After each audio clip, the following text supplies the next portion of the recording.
All right, so I have made some funny duck game digital circuit stuff, and I want to make videos on those. But the first thing I gotta do is actually talk about the basics. So in this video, I'm just gonna go through all the wire components and tangential related wire components uh, in duck game, show you how they work, and then that'll be the groundwork. So go ahead and load this level. Also, let me, or not, let me go ahead and hit play.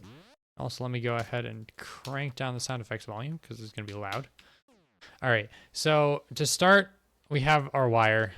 Very simple. It sends a pulse.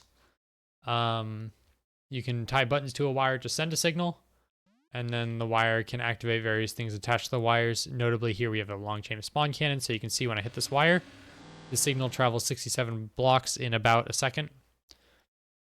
So there's different ways we can set up the button. This right here is just a press button. So when you press it, it activates. The one over here is a release button. So it only activates when I jump off of it. And then finally, the third button is a hold and release button. So it'll activate when I land on it and when I hop off of it. So wires can be linked to spawn cannons, we see here. As soon as you link them, it ignores any timing parts about them and will only shoot out blocks when they get a pulse, which is very handy. We can convert signals between wires and items using the spawn cannon. So let me show you a quick diagram here. So up here at the top, this is how signals work in a real computer. You have some wire, and it'll be at a low voltage, and then it'll be set high, and then it'll go down again. So this is like on off ones and zeros.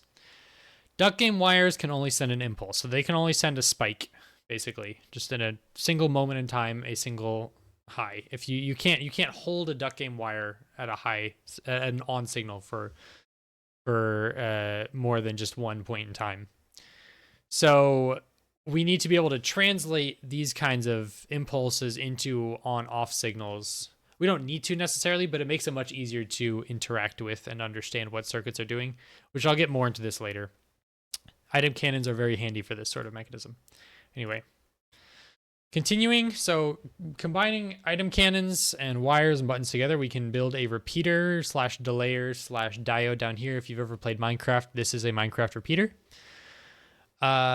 So when I step on this button here, so when I say repeater, if I land on this button, it'll shoot out a block, and that block will hit a button, so it effectively boosts the signal back to its full strength. So if I put one of these at the end of the chain of 67 wire blocks, then I'll repeat the signal so it can send it for another 67 wire blocks. It is also a diode. You see here when I land on this button, it'll send a signal to both cannons, the spawn cannon and the one on the other side. However, if I press a button on the output end of the diode, it will not propagate back to the input of the diode. So it's one way. Finally, this is a delayer. This is a delayer because when I hit this button, it has a little bit of delay to it before it propagates the signal. And I can control this delay very easily by editing this crate and changing its power and angle. So here, if I just set its angle straight to the side, you'll see it'll send the signal almost instantly. It's still a slight delay, but very quick. So you can adjust the launch angle to set different, to change the amount of delay in your signal. Should note, if you're not adding any delay, you don't actually need this like little water flow block to push things to the side. That's only if you're angling the cannon up to add delay. Anyway, so that's a repeater. Now we still have we have a lot of ways to send signals. Wire is the most simple, but you'll find here in a moment also pretty slow.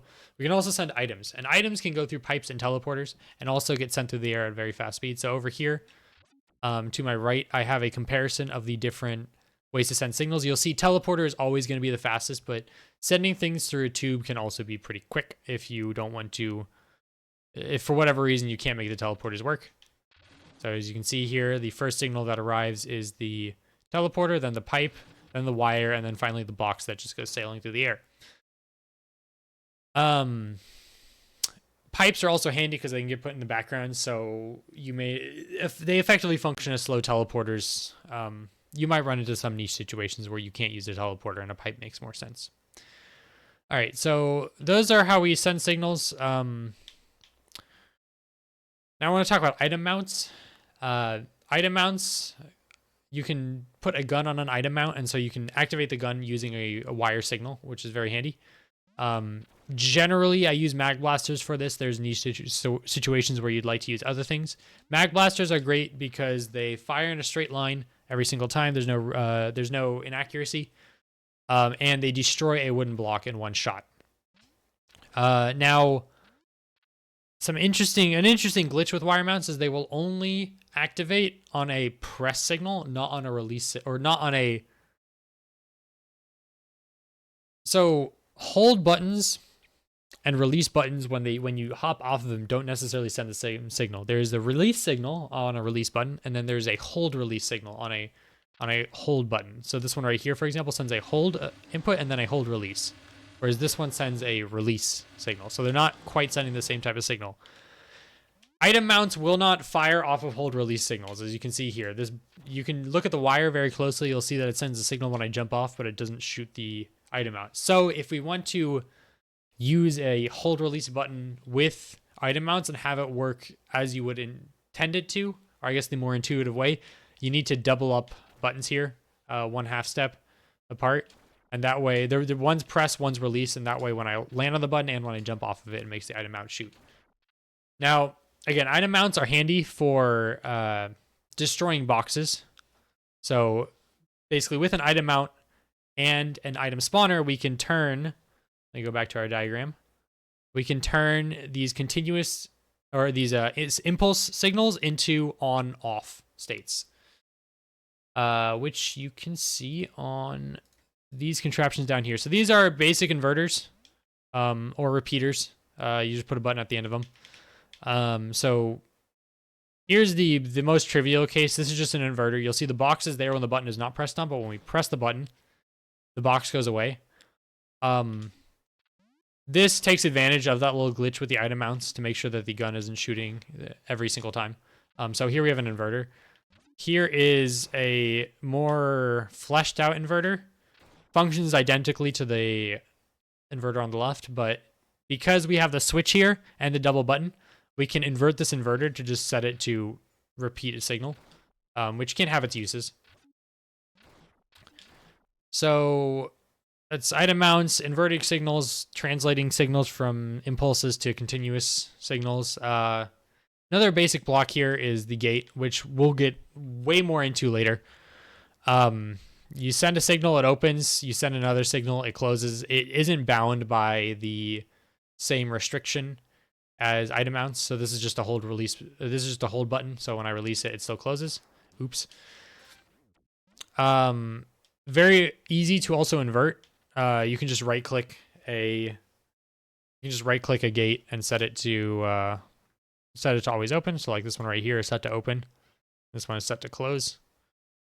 And so you'll notice that the button is held for, they're both in the same state, but one has the button held, one doesn't. When I take the button off, it opens. So very easy to invert a gate, which makes it very easy to potentially translate, condense, simplify circuits in the future. I'm not going to get into too much now, but basically a trapdoor can function as a transistor, which is very useful, we'll find in my next video.